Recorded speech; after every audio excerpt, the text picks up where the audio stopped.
Abakola mu intelligence okuva Natete nga bakulembeddwa Maclean Kemugisha n'akulira okulenza kuziba emisango Natete ku Semaliete bakutaavuka basatu okulirubuka Fred Kintu Henry ne Sikyanzi Nicholas abaludde nga bafera abantu ku masimu nga biyita bakasitoma care ab'MTN.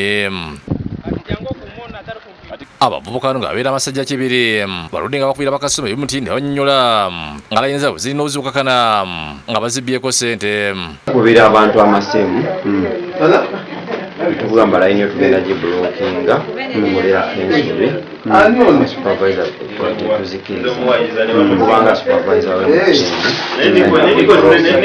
w'emutindo tumala netufunayo oyo atabimanyi atamanyi nti wali abafere.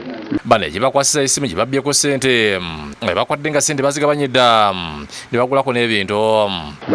Mwali bameka nga ofiisi tukola nga ofiisi babazizeeyo gye basula okunula ebintu byebakusa ne ssente enkalu nga gye baggyeeko badde ku pikipiki omufaliso omunene ne TV ng'omu ategeezezza nga beezikozemu emidaala gya capati egy'enjawulo. Ssente wazigulamu ki? nazikozesa nakolamu emidaala gya capati engulako ne TV. Milioni 8 nezigwa. Endala nezikozesa mu kyalo nga bwe nakugambye. Kitegerekese nti bano oluusi basanga abakadde mu byalo ne babategeeza okubasalira layini bwe babakwadde basangibwa n'omukadde bakimukolereko.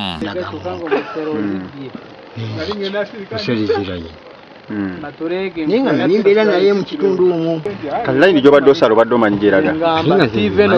Abakulembeze b'ebyalo beebaziza ab'ebyokwerinda okubataasa ku bantu nga bano abaziba babba. Bazze banoonyereza abamenyi b'amateeka ne babasanga mu kitundu kyaffe.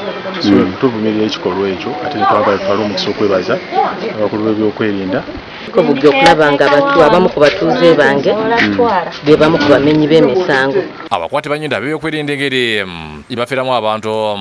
Olwana ngambye alikwagala kalayini k'MTN funira kalayini k'MTN obulayini era funa omuntu nampandikiza n'oluseera nempandisa mu mannya gange nemuwa. Ab'ebyokwerinda basabye abazze babbibwako ssente zaabwe ku masimu bagende ku poliisi Natete basobole okulaba abantu abaziba bafera. Martin Kiza yakusakidde Gulin ku lwa Bukedde TV.